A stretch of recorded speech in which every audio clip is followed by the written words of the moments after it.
विद्यार्थियों, आज हम कक्षा 12 हिंदी की पाठ्यपुस्तक अंतरा भाग 2 के काव्यखंड के अध्याय 4 में वर्णित साहित्यकार कवि केदारनाथ सिंह द्वारा रचित रचनाएं, पहली रचना जिसका शीर्षक है बनारस और दूसरी रचना जिसका शीर्षक है दिशा से संबंधित अभ्यास प्रश्न हल करने जा रहे हैं। वीडियो भाग 1 में हमने साहित्यकार कवि केदारनाथ सिंह का परिचय प्राप्त किया है। वीडियो भाग 2 में हमने कवि केदारनाथ सिंह द्वारा रचित रचना जिसका शीर्षक है बनारस का अध्ययन किया है। वीडियो भाग 3 में हमने कवि केदारनाथ सिंह द्वारा रचित रचना जिसका शीर्षक है दिशा का अध्ययन किया है। आइए आज हम कवि केदारनाथ सिंह द्वारा रचित रचनाएं बनारस एवं दिशा से संबंधित अभ्यास प्रश्न हल करें। पहला प्रश्न है, बनारस में वसंत का आगमन कैसे होता है और उसका क्या प्रभाव इस शहर पर पड़ता है। बनारस में वसंत का आगमन कैसे होता है और उसका इस शहर पर क्या प्रभाव पड़ता है। बनारस में वसंत का आगमन अचानक होता है। सारा शहर धूल से भर जाता है। बवंडर आती है, आंधी सी आती है और धूल से पूरा शहर भर जाता है। लोगों की जीभ पर धूल की किरकिराहट अनुभव होने लगती है। ऐसे लगता है मानो बनारस रूपी शहर की जीभ पर किरकिराहट आ गई हो। धूल भरी आंधियां और बवंडर चलने से जो स्थिति उत्पन्न होती है उसके अनुसार ऐसे लगता है मानो बनारस शहर की जीभ पर किरकिराहट उत्पन्न हो गई हो। प्रकृति में जब वसंत ऋतु आती है तो सारी प्रकृति बहुत ही मोहक तरीके से अपना श्रृंगार करती है, बहुत मनोरम दृष्टिगोचर होती है। वृक्ष नए नए पत्तों और फूलों से लद जाते हैं, परंतु बनारस का वसंत उससे भिन्न है। यहाँ पर प्रकृति में श्रृंगार और नए फूल पत्तों के स्थान पर धूल भरे बवंडर दिखाई पड़ते हैं। बनारस का वसंत उससे भिन्न है। बनारस के वसंत में चारों तरफ धूल के बवंडर उठते हैं। वसंत में बनारस के गंगा के घाटों और मंदिरों में घंटों की ध्वनि सुनाई देती है। गंगा के घाटों और मंदिरों में भिखारियों की भीड़ बढ़ जाती है और उनके कटोरे भीख से भर जाते हैं। इस प्रकार वसंत के आगमन का बनारस शहर पर प्रभाव पड़ता है। अगला प्रश्न है, खाली कटोरों में वसंत का उतरना से क्या आशय है। उपर्युक्त कथन का आशय यह है कि अब जब भिखारियों के जो कटोरे खाली थे, अब तक भिखारियों के जो कटोरे खाली थे वे अब भिक्षा से भर जाएंगे। वसंत के आगमन के साथ ही वे कटोरे, भिखारियों के वे कटोरे जो भीख से खाली थे, अब तक बिल्कुल शांत पड़े हुए थे, उनमें अब भिक्षा प्राप्त होने लगेगी, उनमें पैसे आने लगेंगे। जैसे ही उनमें पैसे आने लगेंगे तो उनमें खनखनाहट का स्वर उत्पन्न होना शुरू हो जाएगा और लोग उनमें पैसे डालने आरंभ कर देंगे, उसमें भिक्षा डालना आरंभ कर देंगे। भिखारियों की आंखें भी आनंद से चमकने लगेगी। भिखारियों को पैसों के आने के साथ ही चमक का एहसास भी होगा, उनमें आनंद का भाव भी बढ़ेगा। लगता है मानो उनके कटोरों में वसंत उतर आया हो और जैसे ही उनके खाली कटोरों में भीख रूपी धन एकत्र होना शुरू हो जाएगा, पैसों की खनखनाहट उन कटोरों के माध्यम से उन भिखारियों को सुनाई देगी, तब ऐसे लगता है, कवि कहता है, मानो भिखारियों के कटोरों में वसंत उतर आया है। भिखारियों के कटोरों में वसंत उतर आने का आशय यह है कि उन्हें भीख के रूप में पैसे प्राप्त होने शुरू हो गए हैं। बनारस की पूर्णता और रिक्तता को कवि ने किस प्रकार दिखाया है। बनारस की पूर्णता और रिक्तता को कवि ने किस प्रकार दिखाया है। वसंत के आगमन पर लोगों के मन में उल्लास भर जाता है, उल्लास का भाव प्रकट होता है। व्यक्ति का हृदय उमंग, आशा और उम्मीद के साथ, उल्लास के भाव के साथ भर जाता है, जो उसकी पूर्णता का प्रतीक है। किसी न किसी पौरों पर दूर से आने वाले श्रद्धालु यहाँ बनारस में एकत्र होते हैं, गंगा में स्नान करके पूजा अर्चना करते हैं और विश्वनाथ के दर्शन करते हैं। यहाँ पर काशी विश्वनाथ के, भगवान भोलेनाथ के, विश्वनाथ के दर्शन करने के लिए बहुत दूर दूर से श्रद्धालु आते हैं और इस प्रकार किसी भी पर्व पर जो श्रद्धालु यहाँ आते हैं वे गंगा में स्नान करते हैं स्नान करने के पश्चात पूजा अर्चना करते हैं और विश्वनाथ के दर्शन करते हैं। इस प्रकार बनारस में पूर्णता व्याप्त रहती है। बनारस अपने अस्तित्व के साथ अपनी पूर्णता बनाए रखता है। अपनी समृद्ध सांस्कृतिक विरासत को बनाते हुए बनारस शहर पूरी तरह से अपनी पूर्णता बनाए रखता है। लोग शवों को अंधेरी गलियों से निकालकर गंगा घाट की ओर ले जाते हैं और वहां उनका दाह संस्कार करते हैं। यह कार्य बनारस की रिक्तता को प्रकट करता है। मृत शरीरों को लोग लेकर गंगा घाट पर पहुंचते हैं, वहां उनका अंतिम संस्कार करते हैं, गंगा में शवों को प्रवाहित भी करते हैं। इस प्रकार से यह कार्य बनारस की रिक्तता को अभिव्यक्त करता है। बनारस में धीरे धीरे क्या क्या होता है, धीरे धीरे से कवि इस शहर के बारे में क्या कहना चाहता है। बनारस में हर कार्य मंथर गति से होता है, धीरे धीरे धीमी धीमी गति से होता है। यहाँ धीरे धीरे धूल उड़ती है, लोग धीरे धीरे चलते हैं। यहाँ मंदिरों में और गंगा घाट पर आरती के घंटे भी धीरे धीरे ही बजते हैं। यहाँ संध्या भी धीरे धीरे उतरती है।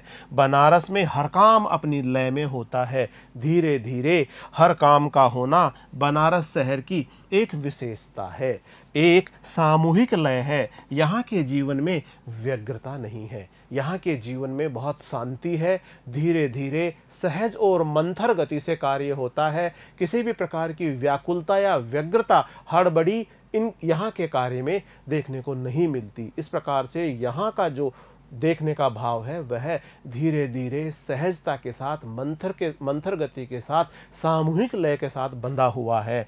एक धीरे धीरे हर काम का होना बनारस शहर की एक विशेषता है, एक सामूहिक लय है। यहाँ के जीवन में व्यग्रता नहीं है। यह शहर अपने ढंग से जीता है और अपने ढंग से ही मरता है। यहाँ के जीवन में श्रद्धा है, विश्वास है और आध्यात्मिकता का भाव विद्यमान है।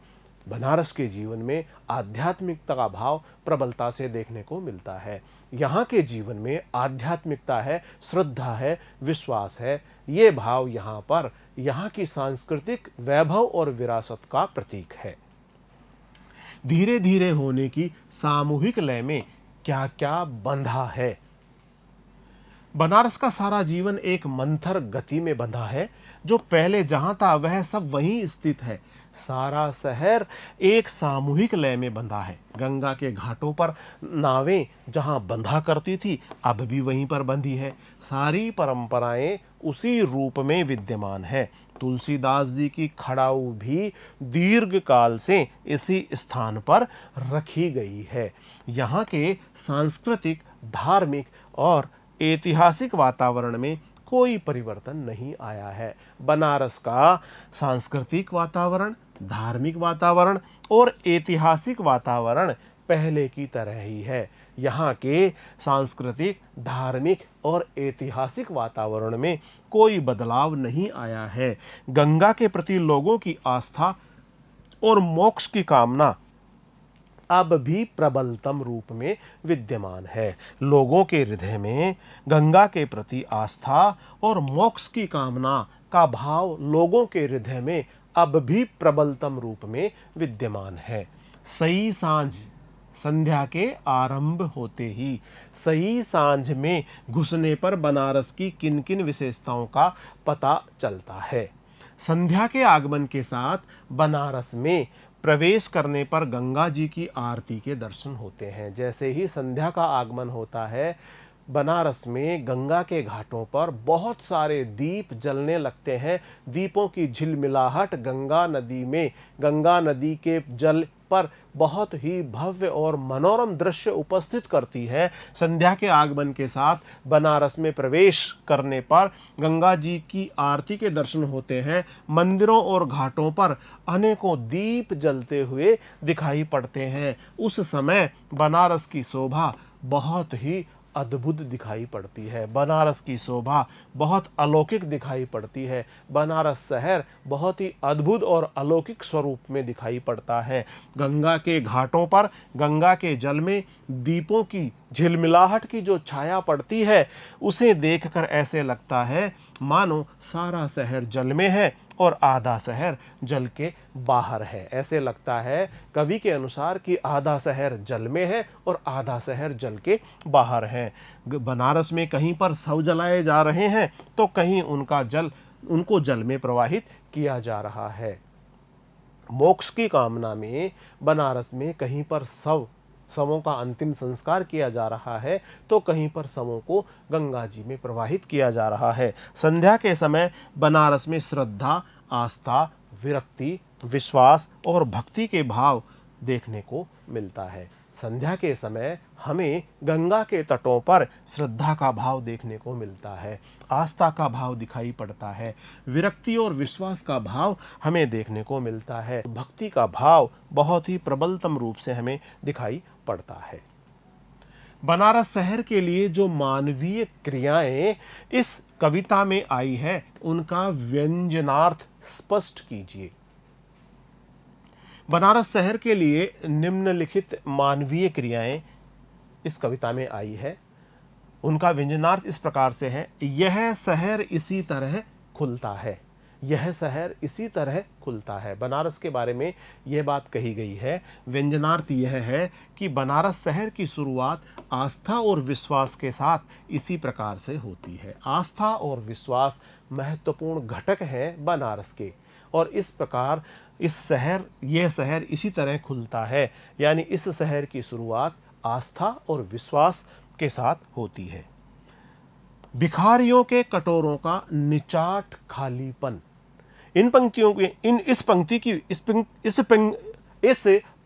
की व्यंजना इस प्रकार से है कि भिखारियों के कटोरे भीख का इंतजार करते रहते हैं। जैसे ही उनके कटोरों में भीख एकत्र होना शुरू होती है, उनका हृदय भी आनंद के भाव से भर जाता है। जो है वह खड़ा है बिना किसी स्तंभ के। इसका व्यंजनार्थ यह है कि प्रत्येक व्यक्ति में श्रद्धा का भाव है, भक्ति का भाव है, विश्वास का भाव है, आध्यात्मिकता का भाव है। जो व्यक्ति है जो जहाँ खड़ा है वह उसी प्रकार से है। जो है वह खड़ा है बिना किसी स्तंभ के। इसका व्यंजनार्थ है कि प्रत्येक व्यक्ति में श्रद्धा, भक्ति और आस्था का भाव विद्यमान है। पुराने शहर की जीभ किरकिराने लगती है। व्यंजनार्थ है कि धूल भरी आंधी चलने से बनारस में चारों तरफ धूल ही धूल भर जाती है, जिससे हर जगह किरकिराहट सा अनुभव होता है। ऐसे लगता है मानो बनारस शहर की जीभ किरकिरी हो गई हो। अपनी एक टांग पर खड़ा है यह शहर, अपनी दूसरी टांग से बिल्कुल बेखबर। इसमें व्यंजना यह है कि बनारस शहर अपनी आध्यात्मिकता में लिप्त है। बनारस अपनी आध्यात्मिकता के साथ में बेहद महत्वपूर्ण तरीके से जुड़ा हुआ है, जिसे आधुनिकता का ध्यान नहीं है। अगला प्रश्न है, शिल्प सौंदर्य स्पष्ट कीजिए। यह धीरे धीरे होना समूचे शहर को। दूसरा है, अगर ध्यान से देखो और आधा नहीं है। अगला है, अपनी एक टांग पर बेखबर। हमें इन पंक्तियों का शिल्प सौंदर्य स्पष्ट करना है। शिल्प सौंदर्य, यह धीरे धीरे होना समूचे शहर को। इन पंक्तियों का शिल्प सौंदर्य इस प्रकार से है। भावानुकूल तत्सम शब्दों का इसमें प्रयोग किया गया है। तत्सम शब्द वे शब्द होते हैं जो संस्कृत भाषा में प्रयोग होते हैं, जिन्हें संस्कृत भाषा में प्रयोग होने वाले शब्दों को हिंदी भाषा में भी ठीक उसी प्रकार से प्रयोग किया जाता है जिस प्रकार वे संस्कृत में प्रयोग होते हैं। इस प्रकार संस्कृत भाषा से लिए गए वे शब्द जिनका प्रयोग ठीक उसी प्रकार हिंदी भाषा में भी होता है, वे तत्सम शब्द कहलाते हैं। धीरे धीरे में पुनरुक्ति प्रकाश अलंकार है। यह धीरे धीरे होना, इसमें पुनरुक्ति प्रकाश अलंकार है। एक ही शब्द की जब बार बार आवृत्ति होती है तो उसमें पुनरुक्ति प्रकाश अलंकार का सौंदर्य आ जाता है। हाँ, एक ही शब्द जिसकी बार बार आवृत्ति हो लेकिन उसके अर्थ में परिवर्तन नहीं हुआ हो, ऐसी स्थिति में इसमें पुनरुक्ति प्रकाश अलंकार का सौंदर्य हम देखते हैं। यहाँ पर धीरे धीरे में पुनरुक्ति प्रकाश अलंकार है। मुक्त छंद है। भाषा में लाक्षणिकता विद्यमान है। बनारस के जीवन की सहजता, प्राचीन संस्कृति से प्रेम और व्यवस्थित जीवन का चित्रमय वर्णन किया गया है। इसके लिए कवि ने लक्षणा शब्द शक्ति का सहारा लिया है। शिल्प सौंदर्य स्पष्ट कीजिए। अगर ध्यान से देखो और आधा नहीं है। इसका शिल्प सौंदर्य इस प्रकार से है, भाषा सरल है और प्रवाहमयी है। इन पंक्तियों में, इस काव्यांश में भाषा सरल है और प्रवाहमयी है। आधा शब्द की पुनरावृत्ति से एक सौंदर्य आ गया है। ध्यान से देखो तो आधा शहर, आधा, फिर आधा, इस प्रकार से आधा शब्द की जो पुनरावृत्ति हुई है, उस पुनरावृत्ति से इसमें एक विशेष प्रकार के सौंदर्य का भाव आ गया है। गंगा के पानी में नगर की छाया पड़ती है, उससे लगता है कि यह शहर अधूरा सा है। आधा नहीं से बनारस की संस्कृति की संपूर्णता की व्यंजना है, मुक्त छंद है और इसमें लाक्षणिकता का गुण विद्यमान है। अपनी एक टांग पर बेखबर, इन पंक्तियों का शिल्प सौंदर्य इस प्रकार से है। यह शहर स्वयं में मस्ती से भरा हुआ, मस्त और व्यस्त है।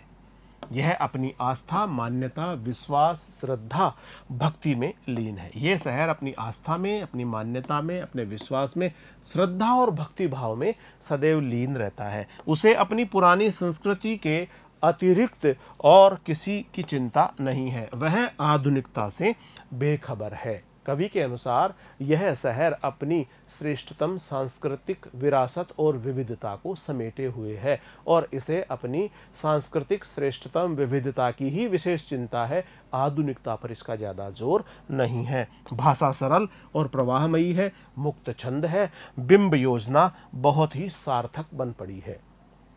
लक्षणा शब्द शक्ति का इसमें प्रयोग हुआ है। बिंबों के प्रयोग के कारण वर्णन सजीव हो गया है और चित्रोपमम यानी चित्र जैसा उत्तम बन पड़ा है। अब दिशा से संबंधित कुछ प्रश्न देख लेते हैं। बच्चे का उधर उधर कहना क्या प्रकट करता है? बच्चे ने कहा उधर उधर, उधर उधर, इसमें भी पुनरुक्ति प्रकाश अलंकार है। उधर उधर, एक ही शब्द की दो बार आवृत्ति हुई है, पुनरुक्ति प्रकाश अलंकार यहां भी विद्यमान है। बच्चे का उधर उधर कहना क्या प्रकट करता है? बच्चा केवल एक ही दिशा जानता है, वह दिशा जिधर उसकी पतंग उड़ रही है। बच्चे से जब प्रश्न पूछा गया कि हिमालय किधर है, पतंग उड़ाते हुए बच्चे ने उत्तर दिया कि हिमालय उधर ही है जिधर उसकी पतंग उड़ती हुई जा रही है। इसलिए वह हिमालय भी उधर ही बता देता है जिधर उसकी पतंग उड़ रही है। सबके यथार्थ अलग अलग होते हैं। प्रत्येक व्यक्ति का यथार्थ अपने स्वयं के दृष्टिकोण पर, उसकी सोच पर, उसकी सोच विचार और परखने के अनुसार होता है। सबके यथार्थ अलग अलग होते हैं। इसी तरह बच्चे का भी यथार्थ अलग है। इससे बाल मन की सहजता और स्वाभाविकता व्यक्त होती है। इस प्रकार बच्चे द्वारा दिए गए इस उत्तर से बाल मन की सहजता तथा स्वाभाविकता व्यक्त होती है। मैं स्वीकार करूं, मैंने पहली बार जाना, हिमालय किधर है। प्रस्तुत पंक्तियों का भाव स्पष्ट कीजिए। भाव यह है इन पंक्तियों का कि बच्चे के संकेतानुसार कवि पहली बार हिमालय की दिशा को जान पाता है। मैं स्वीकार करूं, कवि इस बात को स्वीकार करता है कि उसने पहली बार इस बात को जाना कि हिमालय किधर है। इन पंक्तियों का भाव स्पष्ट करते हुए कवि ये कहना चाहता है कि बच्चे के संकेत के अनुसार कवि ने पहली बार हिमालय की दिशा को जाना है। कवि पहली बार हिमालय की दिशा को जान पाता है। कवि यह अनुभव करता है कि हर व्यक्ति का यथार्थ अलग अलग होता है। बालक के सहज उत्तर को सुनकर कवि उससे कुछ सीखने की प्रेरणा देता है। कवि बच्चे से कुछ सीखने की प्रेरणा भी लेता है। बालक के सहज उत्तर को सुनकर कवि उससे कुछ सीखने की प्रेरणा देता है। वह बालक की सहजता पर आत्ममुग्ध दिखाई पड़ता है। जिस सहजता से बालक ने कवि को उसके द्वारा पूछे गए प्रश्न का उत्तर दिया कि हिमालय किधर है, और बच्चे ने सहजता से कहा उधर उधर जिधर उसकी पतंग उड़ती जा रही है, इस प्रकार बच्चे द्वारा सहजता से दिए गए इस उत्तर पर कवि अपने आप को, बच्चे की सहजता पर कवि आत्ममुग्ध सा दिखाई पड़ रहा है। प्रिय विद्यार्थियों, आज हमने अध्याय 4 में वर्णित साहित्यकार कवि केदारनाथ सिंह द्वारा रचित रचनाएं, पहली रचना जिसका शीर्षक है बनारस और दूसरी रचना जिसका शीर्षक है दिशा से संबंधित अभ्यास प्रश्न हल किए हैं। अगली वीडियो में हम अध्याय 5 साहित्यकार विष्णु खरे की रचनाएं, पहली रचना जिसका शीर्षक है एक कम और दूसरी रचना जिसका शीर्षक है सत्य से संबंधित वीडियो लेकर शीघ्र ही आपके समक्ष उपस्थित होंगे। तब तक नमस्कार।